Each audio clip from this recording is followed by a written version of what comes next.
The skies and waters of the Middle East are once again restless. On the surface, diplomats speak the language of restraint, stability, and dialogue. Behind closed doors, however, military assets are repositioned, rules of engagement are reviewed, and red lines are quietly reinforced. At the center of this contradiction stands the fragile and deeply mistrusted relationship between Iran and the United States. And in this tense atmosphere, a single incident in the Arabian Sea has sent a message far louder than any official statement. What appeared at first to be a routine military maneuver has now emerged as a moment with serious strategic implications. According to U.S. officials, an Iranian drone advanced rapidly toward an American aircraft carrier group, triggering an immediate defensive response.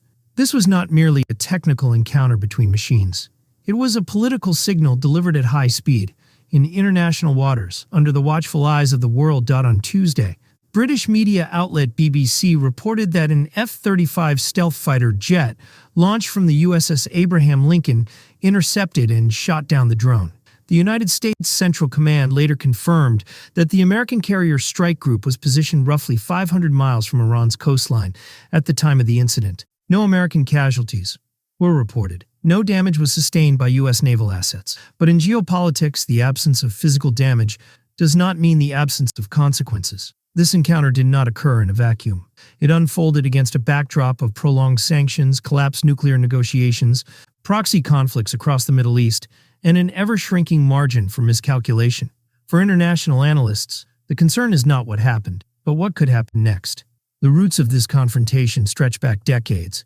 Since the 1979 Iranian Revolution, relations between Tehran and Washington have been defined by hostility, ideological opposition, and mutual suspicion. Over the years, this rivalry has evolved from direct rhetoric to indirect confrontation, played out through sanctions, cyber operations, intelligence activity, and proxy warfare in Iraq, Syria, Lebanon, and Yemen. The Arabian Sea incident fits squarely into this pattern, a controlled display of force designed to test resolve without crossing the threshold of open war. In recent months, tensions have intensified further. Nuclear negotiations aimed at reviving the Joint Comprehensive Plan of Action have stalled. Iran has expanded uranium enrichment activities beyond previous limits, while the United States has reinforced its military presence in the region. Aircraft carriers, advanced fighter jets, and missile defense systems have all been deployed under the banner of deterrence. Each move is framed as defensive, each is interpreted by the other side as provocation. The drone incident reflects this dangerous symmetry. From the American perspective, an unidentified drone approaching a carrier group represents a clear threat. Aircraft carriers are among the most valuable strategic assets in the U.S., military costing over $13 billion each and serving as mobile airbases capable of projecting power across entire regions. Allowing any unknown aerial object to approach such a platform is simply not an option. From Iran's perspective, however, the presence of a U.S. carrier group hundreds of miles from its coastline is itself viewed as a threat.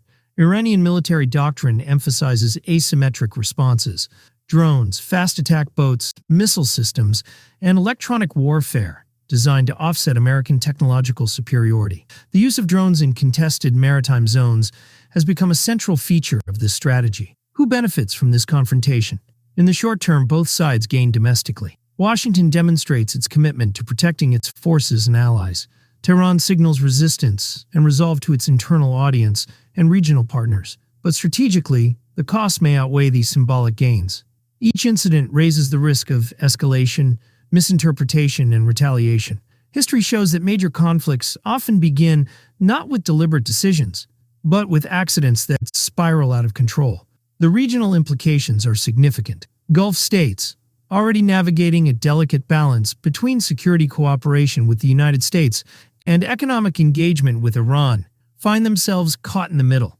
Global energy markets react nervously to any sign of instability in maritime choke points. Nearly 20% of the world's oil supply passes through nearby waters. Even a temporary disruption could drive prices upward, fueling inflation far beyond the Middle East. Internationally, major powers are watching closely. Russia and China view U.S.-Iran tensions through the lens of strategic competition with Washington. European nations, struggling to preserve diplomatic channels, fear another crisis that could undermine global non-proliferation efforts. For them, the drone incident is not a local skirmish. It is a warning sign.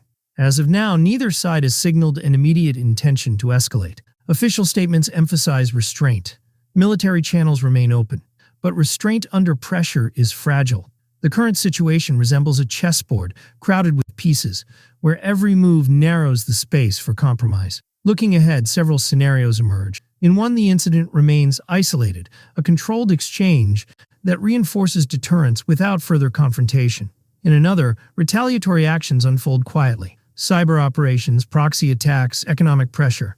And in the most dangerous scenario, a future encounter goes wrong, resulting in casualties, triggering domestic outrage, and forcing leaders into decisions they would otherwise avoid. The lesson here is not about drones or fighter jets. It is about the limits of deterrence in an environment saturated with mistrust.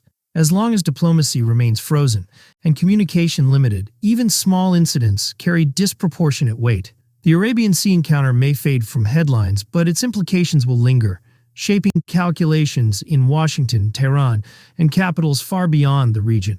This moment demands more than military readiness. It demands strategic patience, credible communication, and a recognition that in today's interconnected world, no conflict remains contained for long. The question is no longer whether the United States and Iran can avoid war, but whether they can afford not to change course before the next encounter tests their restraint beyond its limits.